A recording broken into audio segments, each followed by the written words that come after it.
दोस्तों नमस्कार। मेरा नाम सतीश है और आज फिर आपके बीच में उपस्थित हूँ। ये तो अनेकों बार मन करता है आपसे बातें करने का, आपके बीच उपस्थित होने का। अभी मैंने रिसेंटली एक गज़ल पढ़ी थी।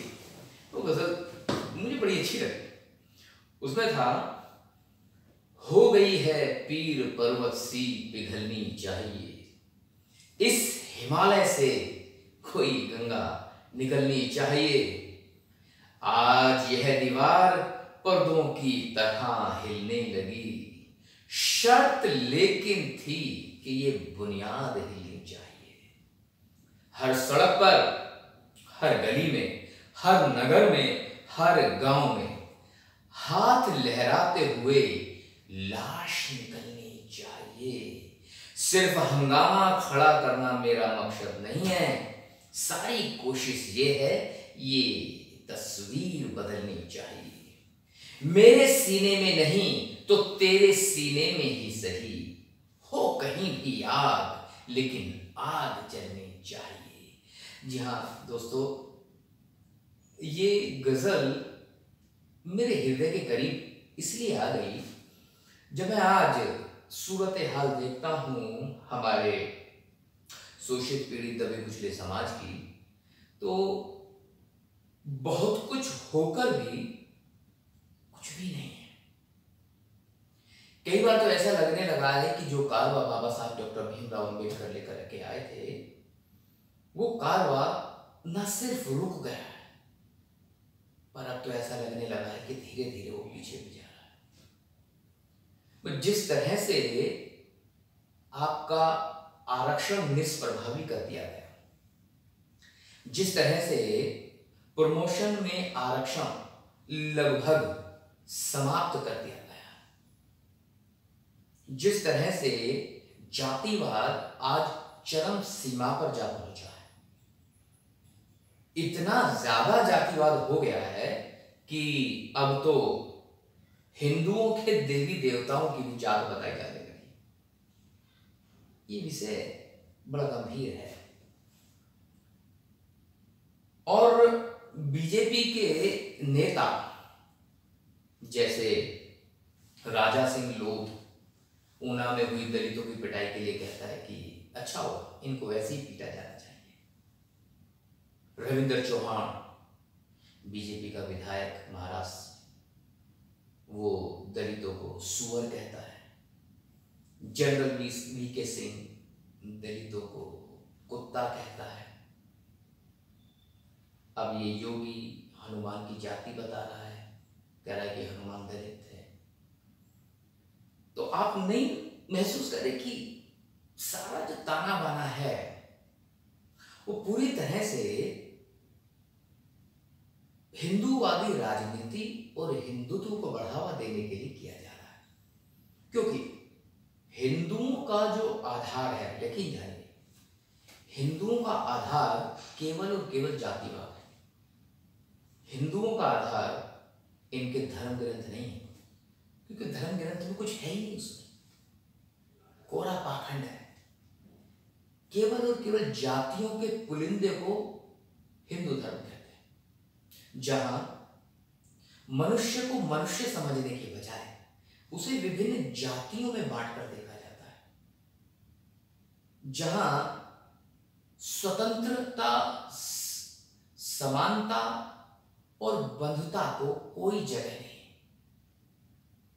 और ये सब होते हुए भी, ये सब जानते हुए भी, समझते हुए भी, आप देखो कि पूरे समाज में हम सब बिखरे हुए हैं, सब अलग अलग झंडा उठा करके घूम रहे हैं, एक दूसरे के साथ कदम ताल करने के लिए कोई तैयार नहीं। चाहे राजनीतिक संगठनों की बात कर लो, या सामाजिक संगठनों की बात कर लो, या हमारे धार्मिक संगठनों की बात कर लो, सभी जगह इतने ज्यादा मनमुटाव हैं, इतनी ज्यादा विचारधाराएं पैदा हो गई हैं जो एक नहीं होने दे रही।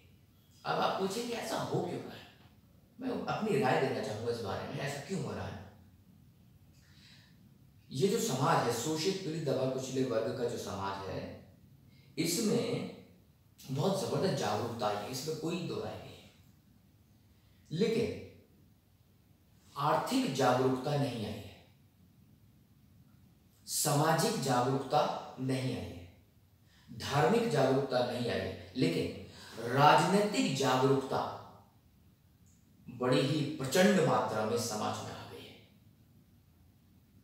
और हर एक व्यक्ति में राजनीतिक जागरूकता के चलते हुए हर एक व्यक्ति में राजनीतिक समझ आई है।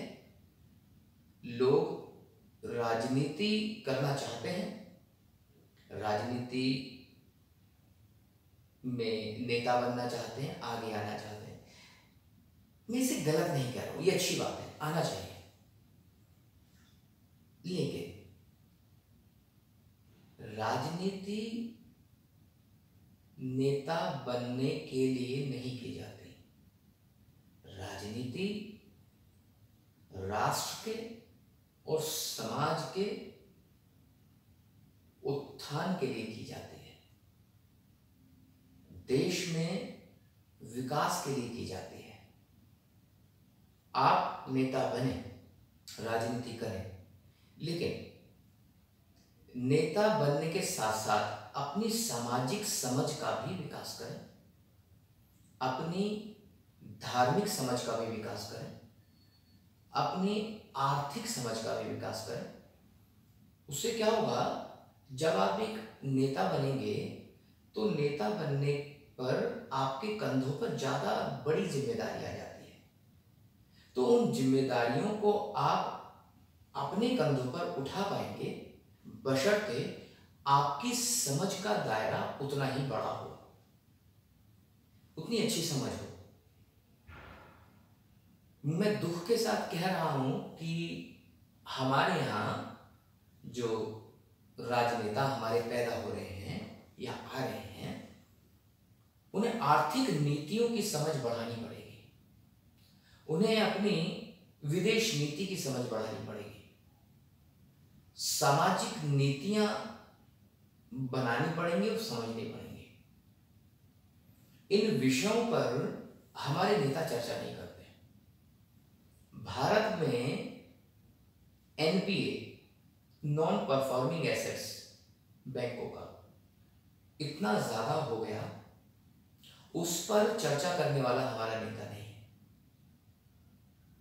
डॉलर की कीमत इतनी ज्यादा बढ़ गई है और रुपये की कीमत गिर गई है, उसके ऊपर स्वस्थ विचार मंथन करने वाला व्यक्ति हमारे पास नहीं है, और नहीं हमारे नेता लोग करना चाहते हैं। महंगाई बढ़ती जा रही है, क्यों बढ़ रही है, उस पर मंथन करना कोई नहीं चाहता। देश में नोटबंदी क्यों की गई और नोटबंदी के क्या दुष्प्रभाव हुए, हमारे नेता उस संबंध में बात करना नहीं चाहते, ना ही उन्हें पता है। तो व्हाट आई एम सेइंग, हम नेता बने, जरूर बने, लेकिन अपनी समझ का दायरा भी उतना बड़ा करते चले। कहने के लिए तो बहुत कुछ है, मन करता है कि सारी बातें आज ही कह दूं, लेकिन फिर मिलेंगे, तब तक के लिए goodbye, thank you, thanks all.